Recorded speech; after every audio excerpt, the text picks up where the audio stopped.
Next amendment is tax invoice credit note and debit note में पहले तो ई invoicing is applicable अगर आपका टर्नओवर 5 करोड़ तक है, 5 करोड़ को एक्सीड कर रहा है तो सो अगर आपने प्रीवियस लॉ में 10 करोड़ पढ़ा है तो the limit is 5 crore now. So e invoicing आप लोगों ने पढ़ा होगा बी टू बी सप्लाई पे एप्लीकेबल होता है और उन लोगों को एप्लीकेबल है जिन लोग का टर्नओवर 5 करोड़ को एक्सीड होने वाला है, बराबर है।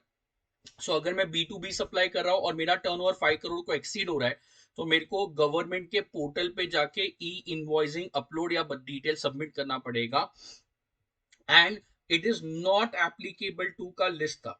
सो e invoicing is not applicable to SEZ unit. SEZ developer को ई इनवॉइसिंग एप्लीकेबल है बट एसईजेड यूनिट को एप्लीकेबल नहीं है।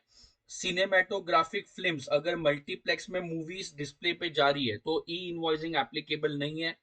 ट्रांसपोर्ट ऑफ पैसेंजर मतलब एयर इंडिया हो गया, टूर ऑपरेटर हो गया, रेलवे हो गया, इन लोग को ई इनवॉइसिंग एप्लीकेबल नहीं है। Banks, financial institute, insurance company को ई इनवॉइसिंग एप्लीकेबल नहीं है।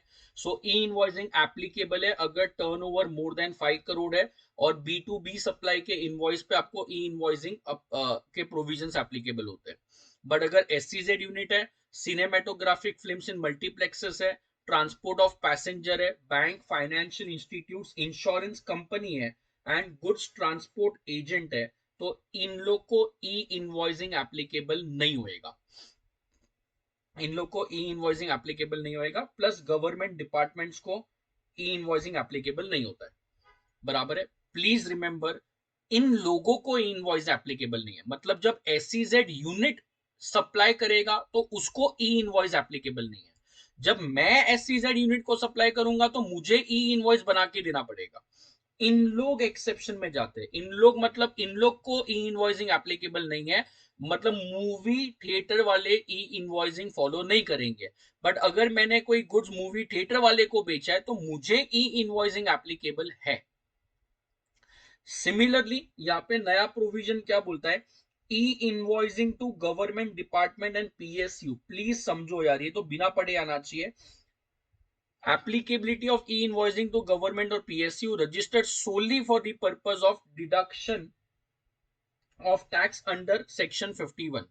The registered person whose turnover exceed the prescribed threshold for e-invoicing, मतलब आपका turnover 5 करोड़ को exceed कर रहा है, is required to issue invoice for supply made to such government department, establishment, government agency, local authority.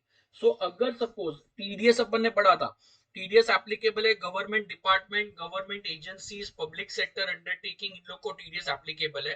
तो ये गवर्नमेंट डिपार्टमेंट लोगों ने रजिस्ट्रेशन लेके रखा हुआ है टीडीएस पे करने के लिए। क्वेश्चन ये नहीं है कि इन लोग को ई इनवॉइसिंग एप्लीकेबल है या नहीं है।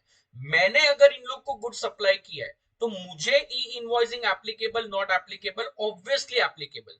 जो एग्जेम्पशन है ना, अगर उन लोग सप्लाई कर रहे हैं तो ई इनवॉइस एप्लीकेबल नहीं है, अपन उन लोग को सप्लाई कर रहे हैं तो ई इनवॉइसिंग जो नॉर्मल प्रोविजन है वो एप्लीकेबल अपने को हो जाएगा। सो अगर आपने पीएसयू को सप्लाई किया है तो आपको ई इनवॉइसिंग बनाना पड़ेगा। अगर आपने गवर्नमेंट डिपार्टमेंट को कुछ सप्लाई किया है तो आपको ई इनवॉइसिंग बनाना पड़ेगा, आपके लिए वो मैंडेटरी।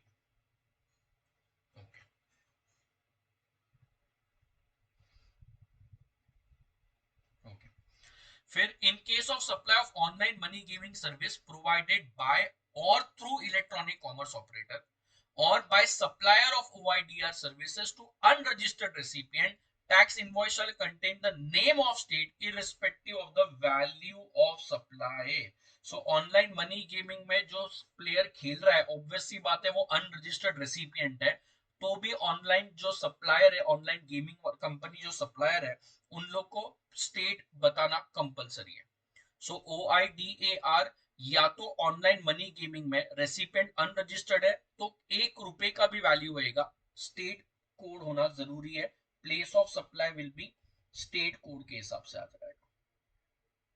ओके। सो तीन अमेंडमेंट है टैक्स इनवॉइस में। ई इनवॉइसिंग का लिमिट 5 करोड़ है instead of 10 crore.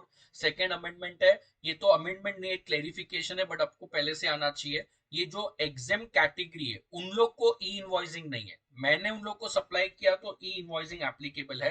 And online money gaming वाले को अनरजिस्टर्ड रेसिपिएंट का स्टेट कोड पता होना कंपलसरी है।